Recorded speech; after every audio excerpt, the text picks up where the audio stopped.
YouTube feed. Welcome to Where's Your Next on this Monday, June 17th, 2024. We're excited to have our guest, Elisa Garn. Elisa is the president, or was the president, of SHRM, Utah, the state SHRM. And she's also now working at the Society for Human Resource Management. And I believe you lead the advisory group, correct? My manager would probably not appreciate that promotion that you just gave me. But... Sorry. No, you introduce yourself. I don't want to take your thunder. No, you're fine. Well, and it's just because this is the newer. We've only been around for about 4 years, but most people that are aware of the SHRM brand are familiar with the SHRM professional membership side. But SHRM has recently, within the last 4 years, introduced our B2B side of the business called Enterprise Solutions. So my role is on our HR consulting and advisory services side. So I work directly with organizations to help them with everything from like large scale, if they're doing an HR summit and content, all the way through developing full HR business aligned strategies for major transformations. So most people don't know that we do that, which is pretty fun to be the one to be like, yeah, I work for SHRM. And by the way, you've probably never heard about what I do. Yeah, that's really neat. And you've had a big presence here in Utah, and you were very influential while you were in your role. What did you enjoy most about leading the SHRM Utah when you were there? Well, I think the reason that I was most excited about it, because at the time I was recruiting for HR professionals in Utah, so it was super aligned. But I think I always joke that you can have any job title you want if you're willing to work for free.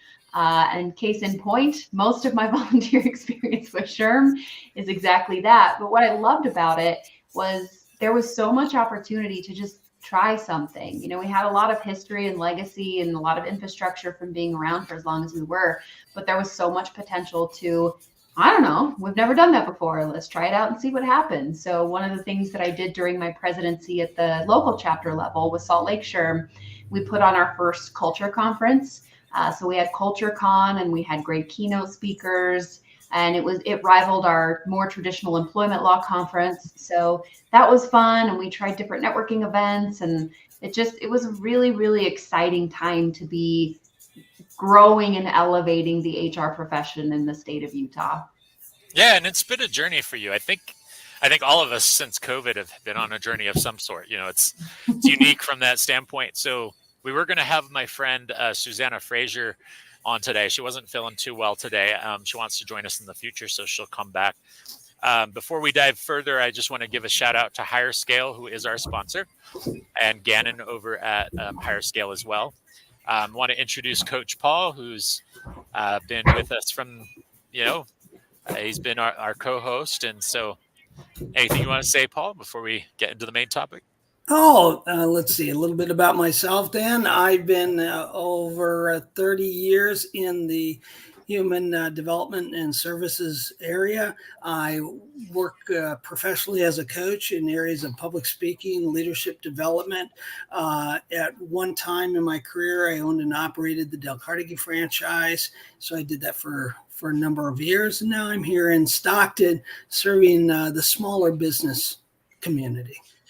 Mm-hmm. As a coach in your own business, and you've been doing great at that. And I think the entrepreneurial spirit is alive and well for sure right now.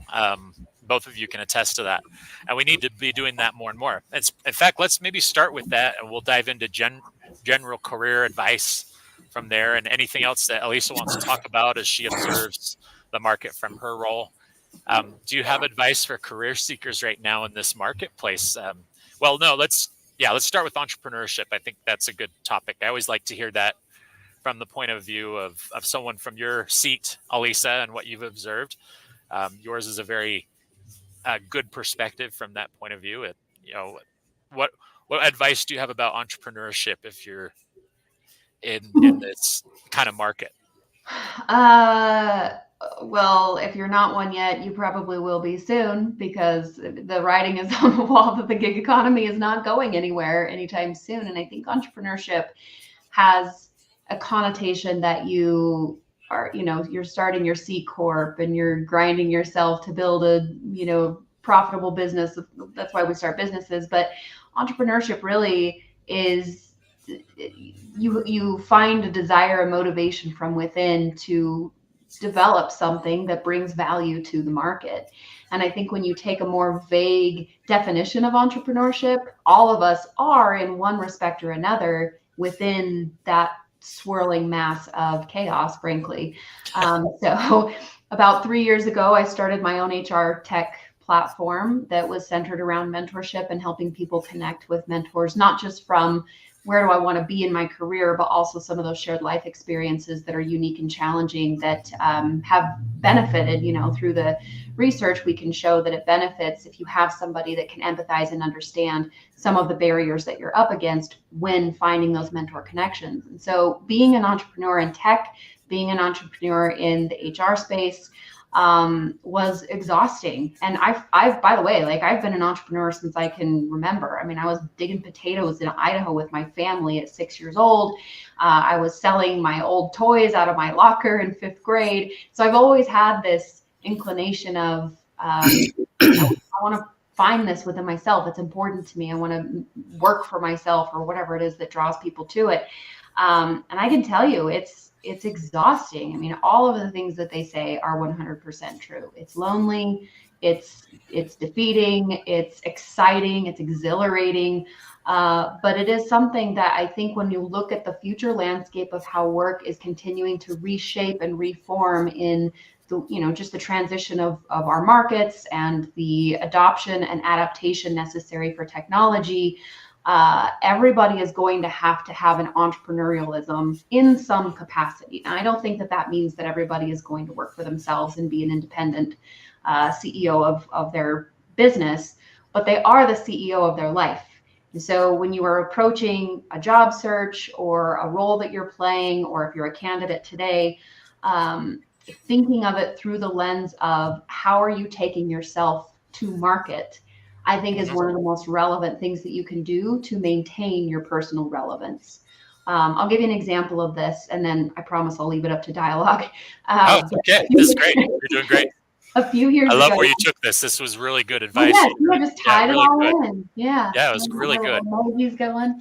So a few years ago, I was leaving the HR career to move into HR tech into a different capacity. And at this time, it was a pretty scary jump because I was, leaving it was my bread and butter for almost 15 years by then. And in the process of moving to this new company, they lost some of the funding that they were anticipating. They weren't going to be able to bring me on right away. And I had a lifestyle that I was not able to wait for how long they needed me to wait. So I found myself for the first time in many, many years on the job market as an unemployed candidate versus, that really shiny, attractive, you can't have her, and so what are you willing to do to get her candidate?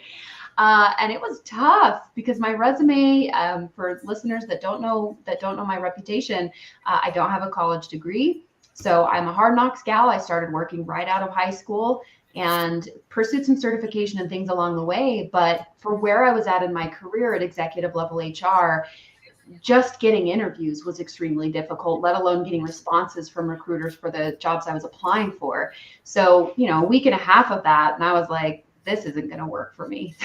So I had to think like an entrepreneur. Okay, well, if this isn't what the market wants, how do I resell myself? How can I repackage myself in a way that is going to create more opportunities? Because what I did know was if I can get into a room, if I can get face to face with somebody and talk about my experience and how I'm going to benefit their company, I will close those deals. But I'm not getting a lot of at-bats here. So I decided to take on an experiment, which in retrospect was kind of arrogant, but whatever, it was an experiment. I went to all of the different job boards like ZipRecruiter and Indeed, and I wrote a job posting that was my resume. So my about me was my bio, it was like, this is the company overview, right? And then I had, these are the things that I do exceptionally well. And by the way, none of them were directly tied to HR because I didn't really want another HR position, but I talked about things like public speaking. I'm have high empathy. I'm good at connecting with others. So I would talk about my skills and expertise in a way, just like a job description would in terms of what the job would entail. And then at the bottom, I had And these are my non-negotiables. This is the salary range I'm willing to accept. These are the locations I'm willing to work. These are my personal values that I want to align with my next company. And I had the benefit of having a pretty active LinkedIn at the time. I posted it.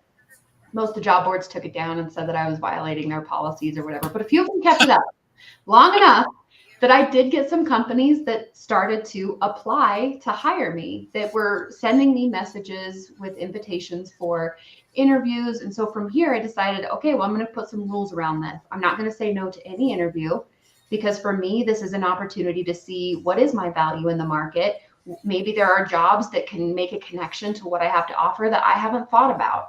So within 3 weeks, I had 56 interviews. It was more than a full-time job. I would be on the phone driving to an interview and having a phone interview with another company. I was also proactively reaching out to organizations that I knew of, trying to get their CEO or somebody on the phone to say, you don't know me, but I bet I can help your business in these ways, because this is what I saw in your recent press release. So through this, at the end of it, within 3 weeks, I had 6 in-hand job offers. I had 3 verbals, and I had 2 other that were close that never really got to the end. So now I have like negotiating power, and I have this option list of where I want to go and what I want to do. And not one of those positions was an HR role. Not one of them. That is so remarkable. Holy cow. Yeah. And, well, oh my gosh, you remind me so much of the advice. And this is a gentleman I want to get on eventually. David, I'm going to find his name. But Paul, do you have any other questions for her? I want to find this name, and then I'm going to jump back into the dialogue while I. Oh, David Perry is his name. But I'll just say this. So the approach you took, so you actually posted a job, right? And you posted it as like you were an employer, and then you were getting responses from people that saw this. So, I mean, it's absolutely remarkable. And what you did, it was really insanely creative. Okay, you actually re-engineered the job search to become like a business, and then from there you created this incredible scenario. Did you say 56 interviews? Yeah. In a matter of 3 weeks. By the way, more than half of them were crap. They were like the financial advisor firms and real estate opportunities. Stuff I didn't want to do, but they were still interviews. Okay. Yeah, we've all been there, and I've had my share of interviews too. But this is the week where I feel like I'm really close myself. Like I've got some amazing things, and what you're basically saying, and I want to give this advice out there for those who may see this. So when I started this job search about 4 or 5 months ago, because it's been tough, right? It's been an interesting one. I've never seen anything like this from the standpoint of how many recruiters are on the market right now. And so from a recruiter perspective, it's like, oh, we know how to do this. We know how to find these opportunities. Well, it's been interesting because I've had 2 offers come down for me. But again, getting interviews is a very interesting journey for recruiters right now. Because again, there's so many of us who are really good about interviewing people and getting them into the seat within our business. But when you re-engineer it and you go, you're on the other side of the desk, it's very much different. Mm-hmm. And so I think your advice is so sound because you're starting to think about how you treat your approach, which is very much business to business. And in a sense, you're becoming the CEO of your own life. So all that advice, aligns so well with what David Perry teaches in his book, Guerrilla Marketing for Job Seekers, which I don't know if you've read it, but it's an amazing book, and just the principles of creativity and being smart about your job search and re-engineering it and making it consultative in nature is very powerful. And I'll share my own experience. I went to Recruit DC recently and shared how to source and how to find candidates. And I was amazed at how many calls I started to get.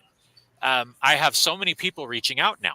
And I started to share my knowledge on my LinkedIn feed. I started to write a post saying, hey, try this if you're stuck with X, Y, and Z kind of search, and was sharing my Boolean knowledge. And so I started to get calls because people were saying, okay, here's something valuable that we relate to. And so, and even the way I do my social posts has changed. Like I'm always been a positive one, kind of one of those folks that puts up the motivational, approach on my feed. But I'm also trying to add value now. So every time I post, I talk about candidate experience, or I talk about something that's relevant, right? It's just, you're making it business focused. So I think everything you've just said is absolutely spot on. I love it. Paul, sorry, I didn't mean to. I kind of jumped in when I remembered the name of the book, but why don't you chime in, because I want to get your thoughts, get some equal time for each of us here. Well, I think based on my own experiences of being a coach and working with individuals, whether it is to reposition themselves in the job market or to go off into business themselves, the one thing that is a constant, and it's not like, and Elisa, you can attest to this, it's not the college degree. It's not the MIT degree. I'm not putting anybody down, but I'm saying it's not that. What today's employers look for, and I was an employer for many years too, what they still continuously look for are those soft skills.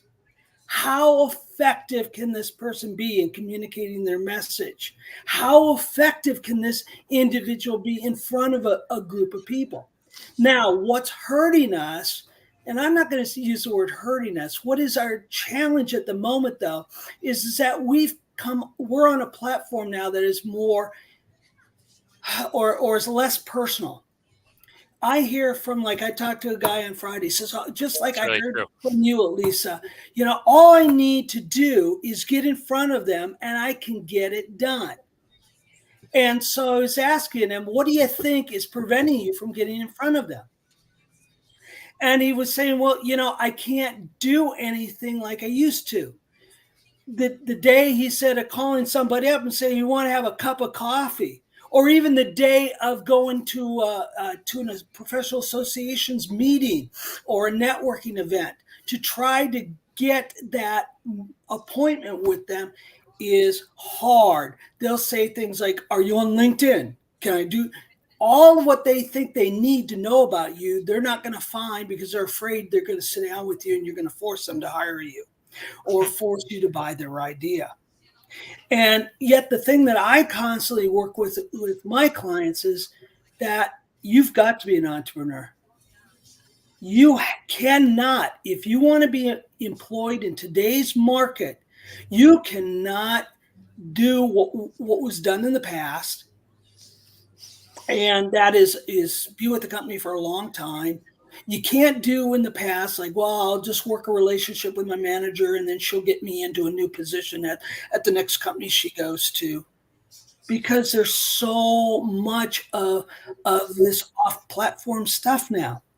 And AI, it's getting even better. I love AI. My gosh, I can write my whole cover letter on AI. But that it's going to be beautiful, but it's not going to get me a job. So the thing that I really work with people on is, first off, is I say, forget what you did in the past. And what I mean by that is broaden your horizons. What else can you do? For example, if I'm a public speaking coach and I can't get a job as a public speaking coach, what do I have to do to highlight my skills? To what community? Well, we have to look at that type of thing. Mm-hmm. And we cannot be afraid to be original and creative. I think, Mike, I shared this one with you about now that I got one foot in the door. Yep. Yeah, sure. Yeah. So today we've got to go back to some of the craziness that we did years back. I one time, to a CEO of a company, I could not meet him. I couldn't talk to him. I couldn't do anything. It was just, no matter how hard I tried. So I went down, got a box, put a shoe in it with a note, handwritten note. Now that I got one foot in the door, I have another foot. And so the funny part of the story Well, the creative side was what I did. The funny part is that I sent it certified mail, meaning he had to go down to the post office during that time, sign for it, and pick it up. So it didn't really set well with him, but the concept did. So I modified it a little bit with one of my other clients. We went online to Amazon. We got these little shoe key rings, started throwing those out in little gift boxes with those notes. And he was starting to get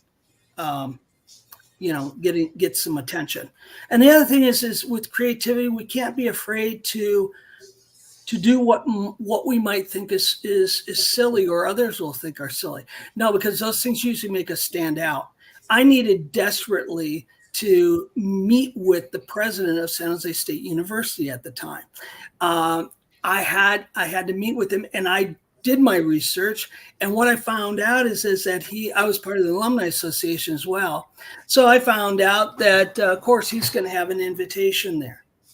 And I needed to stick out because everybody is going to be around this guy. So that particular event, I did something very strange. It was the only one that did it. I put one of those clip-on flashlights type of things onto my name tag. And it was kind of a dark room. So I was like glowing in the dark. A woman came up to me. We got in conversation. As we're talking, all of a sudden she says, honey, come over here. I want to introduce you to Coach Paul. And he said, yeah. She says, this is Paul, Coach Paul.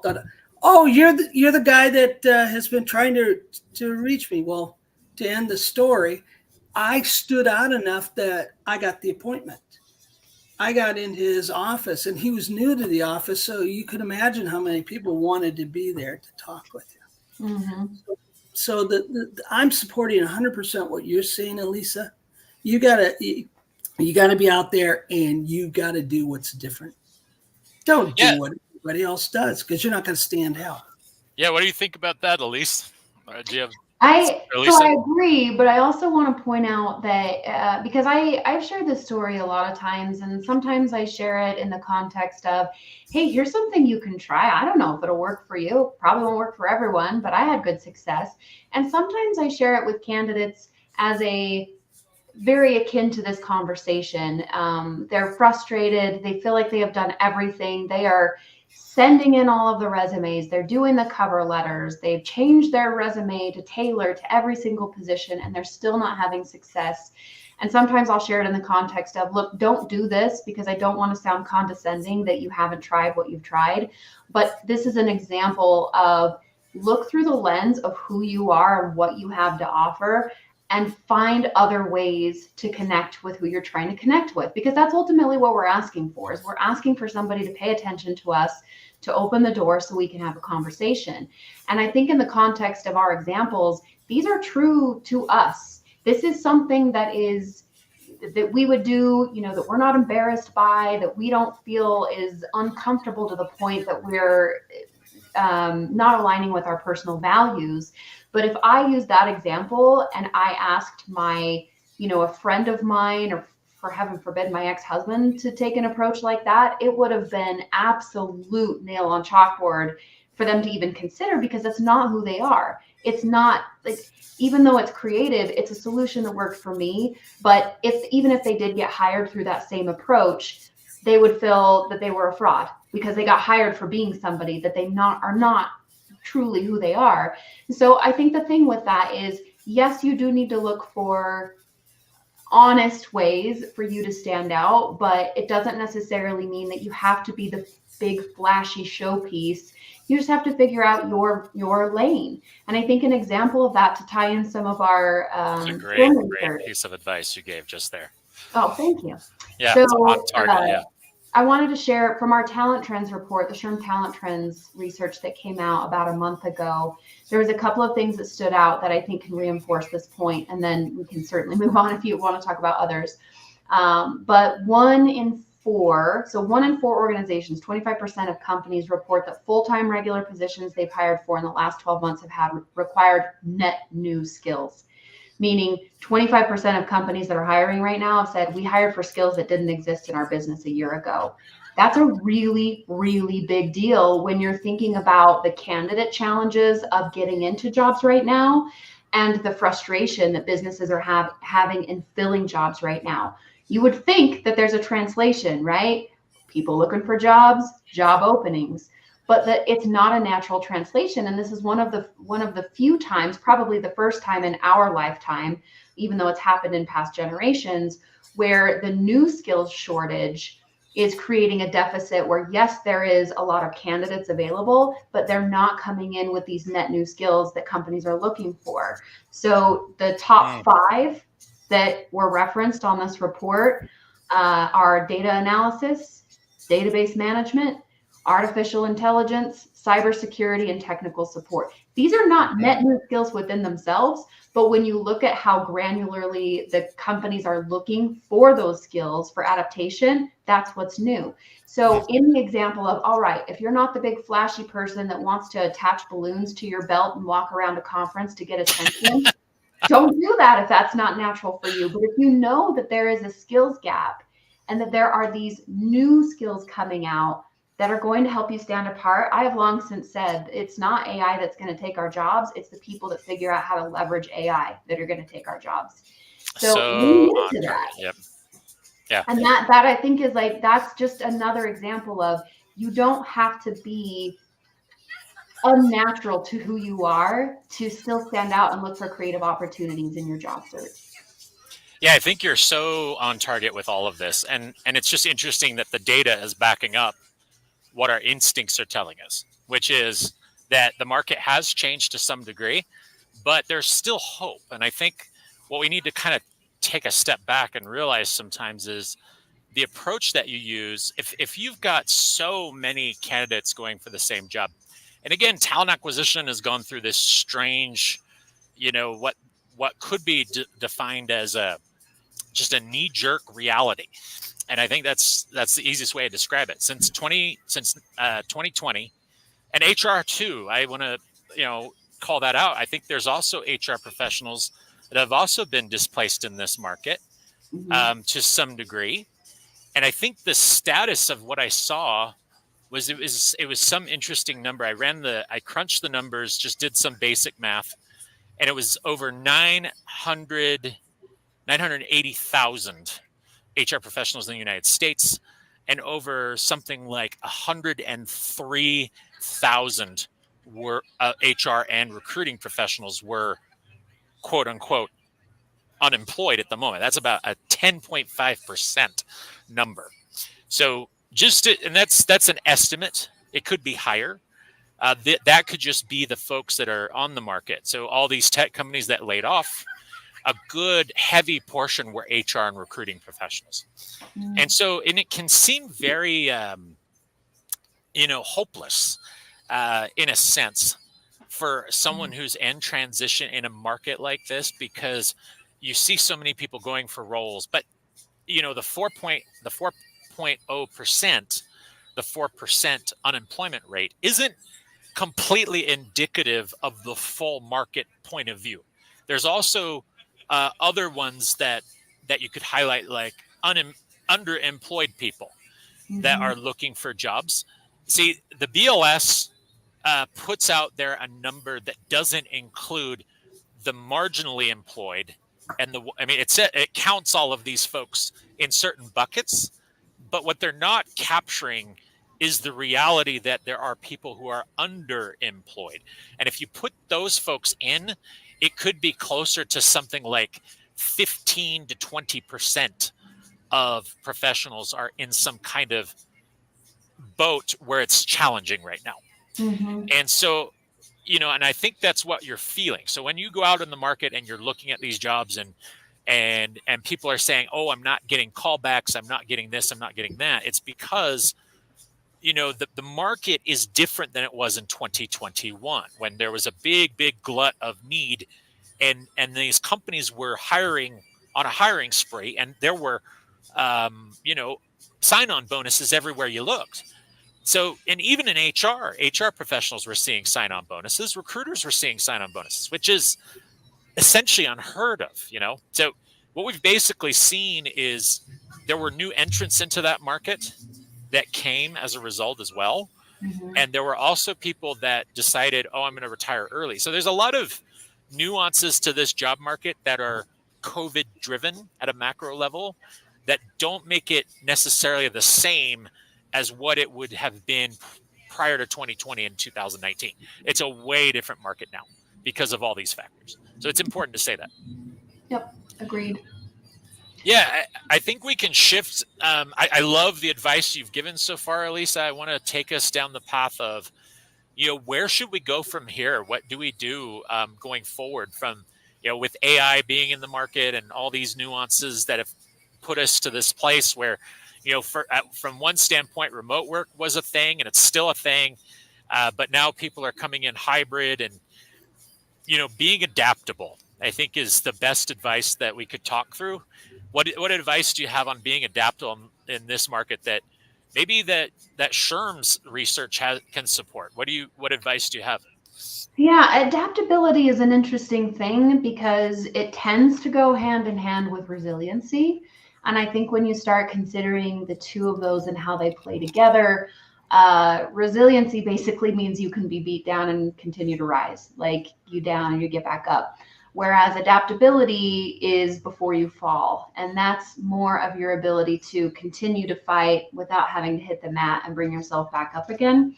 So, if you want to take those two in consideration, I think there's also a difference between how I would answer this or offer advice for like an HR or recruiting or talent department versus how I would suggest this for the individual. I gave a Disrupt HR talk a few years ago on the topic of lobsters and crabs.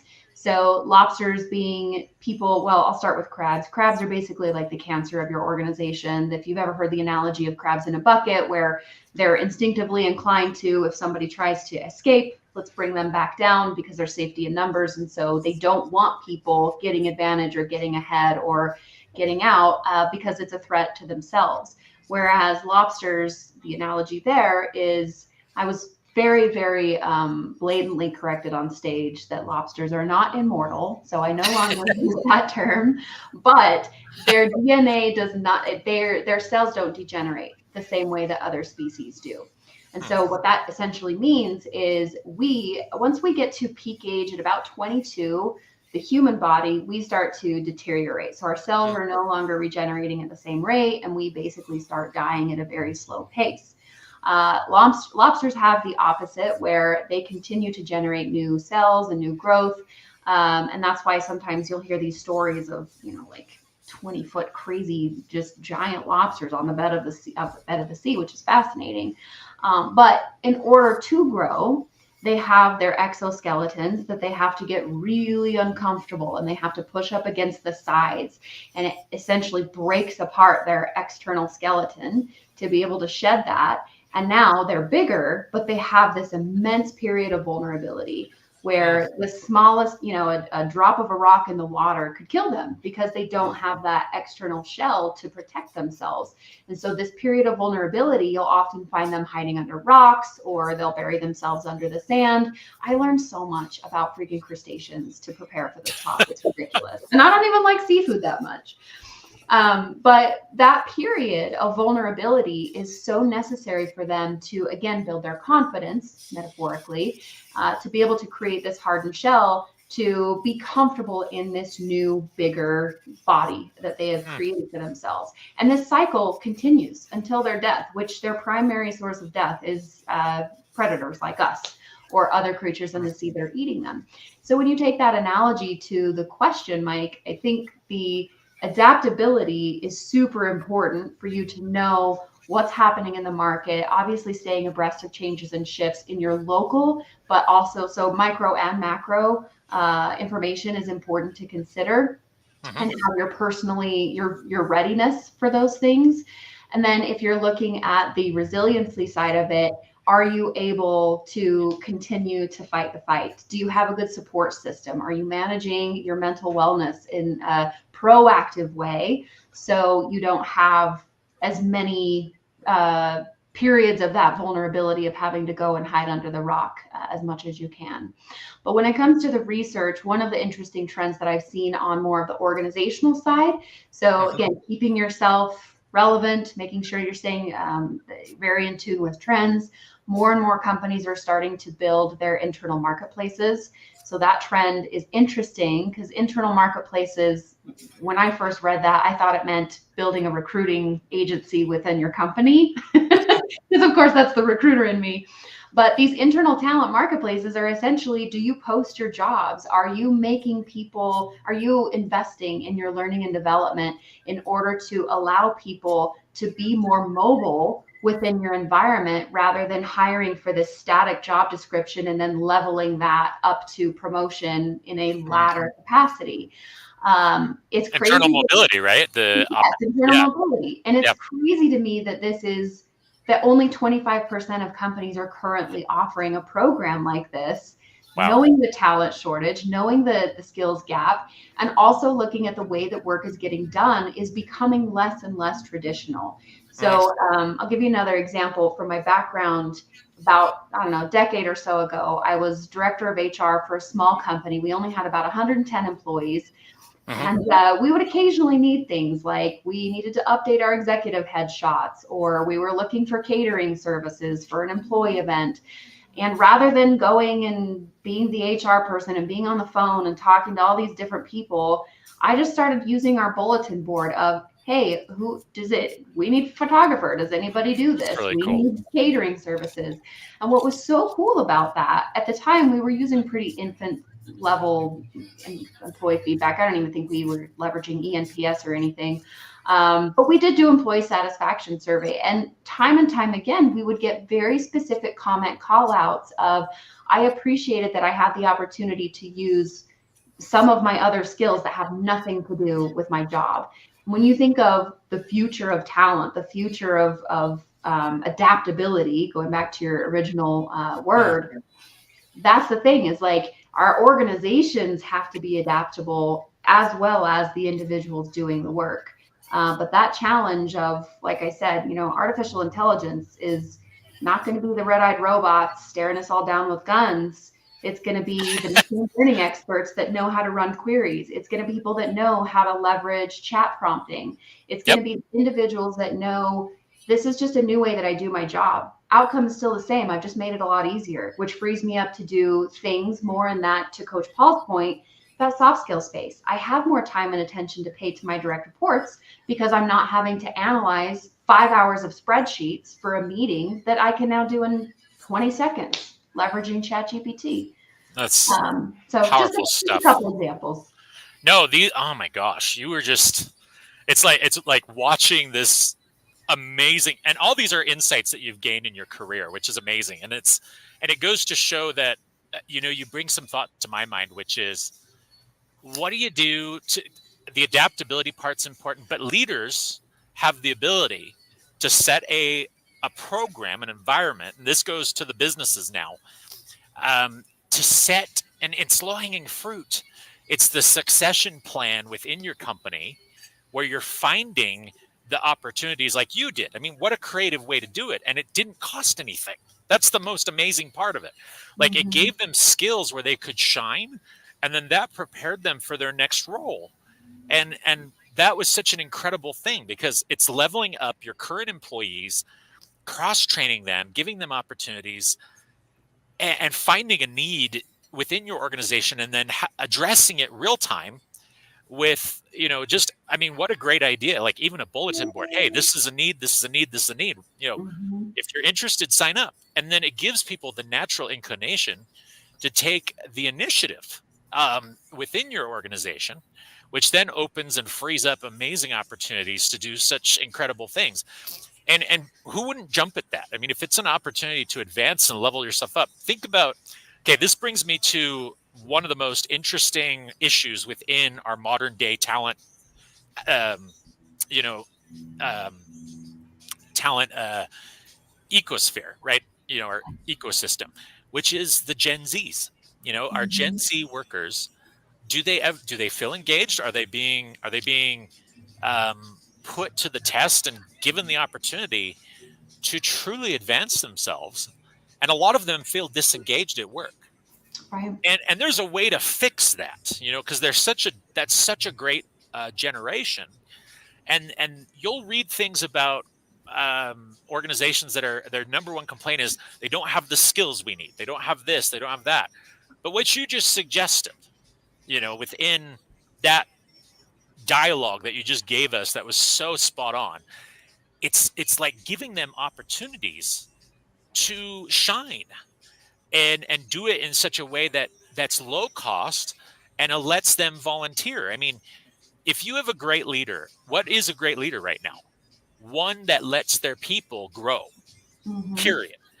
And sees the business need and then cuts through all the noise and gets to something that actually works. And it's so amazing how that's such a lost concept now. I mean, we're in this, I think it came about because of the culture we were in. People were working remotely, feeling disconnected from work, and businesses didn't really know how to deal with the whole remote work thing. But they've seen the advantages of remote work, which is there's a cost benefit analysis. You save money by from the cost of your facility, keeping the lights on all the time.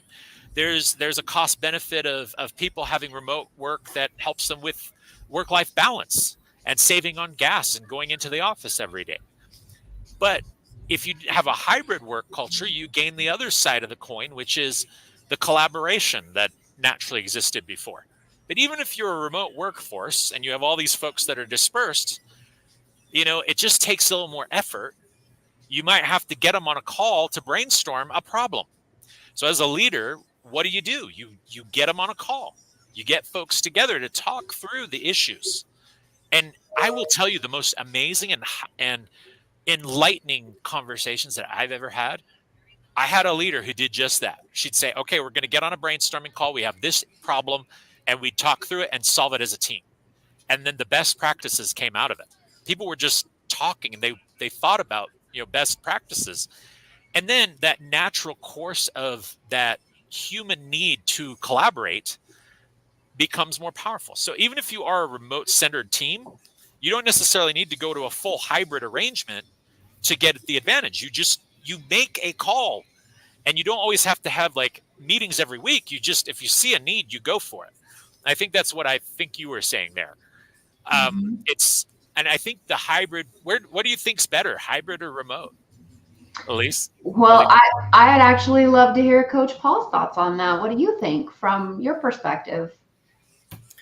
I think in today's work environment, hybrid serves both needs. The needs to the employee to be able to collaborate in real time. And that's where my brain goes to. Yeah. And it fills the need of organizations that need to have their people there so that they can, they can work effectively and have some of the resources there at the workplace versus what they may not have in the home place. I have a number of clients right now that are hybrid. They do both, at home. All of them right now are 3 days a week in the office and 2 days a week at home. And they all find it to be very, very good. Now, to that point too, sometimes they have challenges. Like one I was working with, she was telling me, she says, I've got 5 directors I got to get together. And I'm so used to working with them, at the company. But now I'm getting some push on them that they want to be able to work a little bit more from home. So what this rolled into was she did much like what you were talking about, Mike.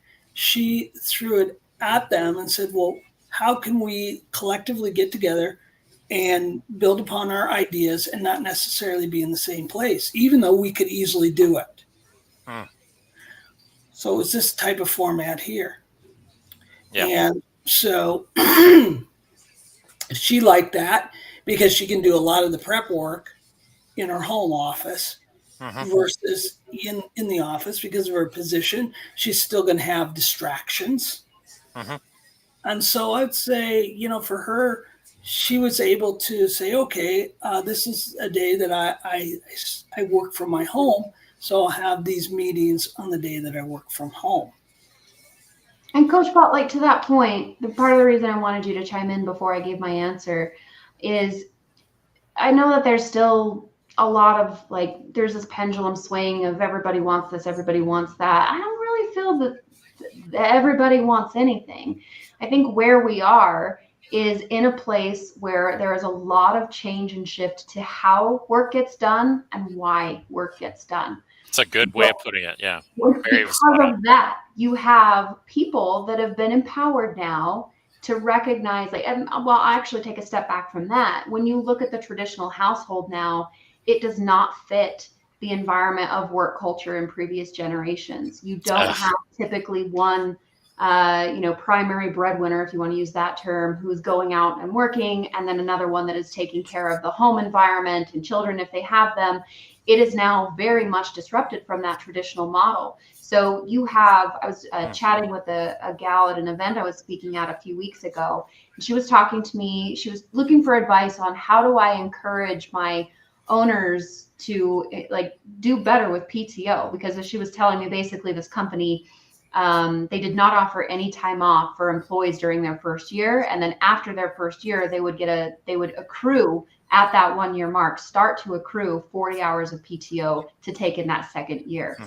And I mean, the millennial in me alone, besides my experience management and human experience side, was just screaming like, you have now eliminated your candidate pool to such a small sliver of who you can hire, because no single parent can work for you. Nobody that has any type of outside obligation, whether they're going to school, so the student population is out. You have created an environment where people do not have flexibility to manage their life outside of your expectations of the confines of your working hours. And because of that, like, that is why you are struggling. You got to look at root cause, right? So if you're not able to hire talent, what are you doing? What's inside your environment? Because it's not always culture. Sometimes it's just these traditions that we forget. In this case, this was a small business, family owned. This particular owner had always worked for himself, had never worked for another business, and had the luxury of when he wanted to take time off to go spend time doing whatever, he just did. So he wanted his employees to be there, checking the clock, and had no personal empathetic connection to what that was like for his employees, and especially at different phases of life. So when it comes to the remote work conversation, for me, it's never rooted in, is remote the right way? Is hybrid the right way? Is office the right way? If you ask any CEO right now, they're like, I want everybody in the office because I go to Costco on a Tuesday at 3:00 and I see half my staff there. The recognition that people are wanting more control over their lives is what is at stake. It's not about the other pieces. So to take it back to my first comment, it's why we're doing the work that we're doing and how that work is getting done. And then in turn, how is success measured? That's the other major piece that I think partially talent, but more so HR that needs to get fixed. That's never been fixed. How have you ever talked to a manager, employee, or HR person that likes performance reviews? No, nobody likes them. Everybody hates them equally. But when you talk about why there's such a resistance from a company perspective of remote work, I truly believe at my core that a big part of that is because it is putting more onus on the organization to figure out how to truly measure success and performance in a way that has the appropriate measurements, rather than they were in the office for this amount of hours or they attended this amount of meetings. Like, you really have to start to analyze, is the right work getting done? And that's a lot of soft, fuzzy, hard to metricize work. So yeah, I don't know if it's going to be solved in our generation, but if nothing else, we're the generation that's disrupting the status quo. Well, that was awesome. Such a great answer. And I have one final thought before we wrap up. And it's been an absolute pleasure having you on, Elisa. It's like, I love listening to you and Coach Paul and both of your thoughts. One final thought that I have had that was, as you were talking through all this, it goes back to a dialogue I had with a friend of mine who was like, one of the biggest challenges that we have as recruiting professionals and HR professionals are the metrics and the data, and being able to speak that language and put it in front of a CEO or someone to persuade them to take the right action. And I just want to, as we close, I want to go back to that, because there's something there that you're very good at as you emphasize the data. And I wanted to just close on this point. What advice do you have so that HR and talent professionals can get better at harnessing the data and speaking that language of a CEO or a CFO in order to show the value that they bring as recruiting in HR? Because we all know it's there. It's sometimes being able to communicate it really well and effectively. And I've done this myself. I've pulled the data and done a lot of things and made it into bite-sized chunks for my partners to get them to a point. But what's your advice on that? And that'll be the point we close on, because I think this is something people want to hear about too. Yep. So I'll first start by saying there is a difference between people analytics and people metrics. So that's a big distinction there. But I also think that if I were to give one parting piece of advice on this topic, if you work in HR or talent or recruiting or any people space within the business, if you have ever said the term, "I'm not a math person," that's not like, that's, the legal team takes care of that. The thing that I tell HR professionals all the time is you are a business person who practices in HR. You have to understand business acumen. You have to know consultation skills, because without that, you really are, Mike, you've probably heard me reference this before, but you're an order three taker. different veins of HR. You have traffic cop HR, which is very reactive, policy driven. You wait for people to tell you what needs to get done, and then you hold people accountable accordingly. You have city planner HR, which is strategic, typically, 3 to 5 year plan, organizational development, design. And then you have mayor HR, which is of the people, by the people, for the people, that has that pulse on culture and is really good at, brand ambassadorship. It takes all of that to have a well-functioning HR team in an effective way that is also protecting the business.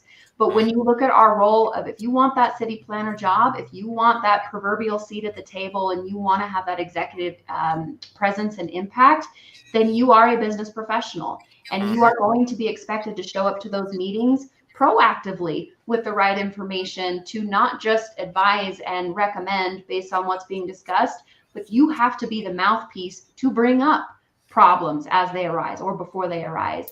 Otherwise, you're there to take notes. And sorry, but that's not what I do in HR anymore. I am not the person that is here to take notes and distribute after the meeting. People might appreciate me for it, but if that's not the value that I ultimately want to bring to my business, and I want to have that higher level of excellence, then I have to view myself as a business person, which means digging into the data. And I'll give a couple of shout outs if you're looking for resources. I know I work for SHRM, but I would recommend this anyway. There are 2 specific specialty credential programs that you can go through with SHRM that are not certification. One of them is specific to strategy, and the other one is an HR Business Partner 1, and there's a 2-part course. There's a Business Partner 1 and a Business Partner 2 that teaches you these elements that you need to do through like case studies, and it's very engaging, blah, blah, blah.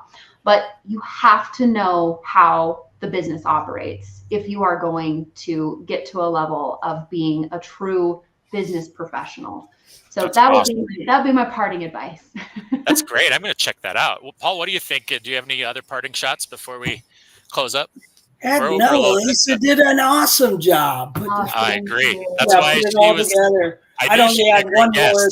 Just have the, be flexible, adaptable. Yeah. That's it. Be a lobster. What's that? Be a lobster, not a crab. Yeah, there you go. Be a lobster. Well, and I would agree. I think data is such an important piece of the puzzle. I mean, right now, I did a presentation for SourceCon diving into the data about why everything happened the way it did. And just being able to explain that and the story of where we came from, where we're going, and why is so important. So on that note, Elisa, thank you so much. What an amazing episode. If you want to come back again, we'd love to have you for a part 2. Maybe I'll bring one of my colleagues that can provide. Yes. Oh my gosh. Insight. That would be wonderful. Yeah. Having a part 2 with you would be incredible. So we appreciate you. What great advice today. I think you absolutely nailed it out of the park. So we would invite you back. Let me know if you have another day in a couple months that you could come back. We'd love to have you again for a part 2. Because I think there's more in this dialogue we could have for sure. Because there's so much in You're an encyclopedia of HR, and it's up. There's just, as you were speaking, it was just so fun to watch you light up and talk about your experience that way. So thank you so much. Thanks, you guys. It was Coach Paul. Great to meet you, Mike. Nice to see you as always. And it sounds like I'll talk to you here soon. Sounds good. It was great to have you. That's it from Where's Your Next. Until next time, we'll see you tomorrow. Right. We actually have another conversation coming. See you soon. Have a great one.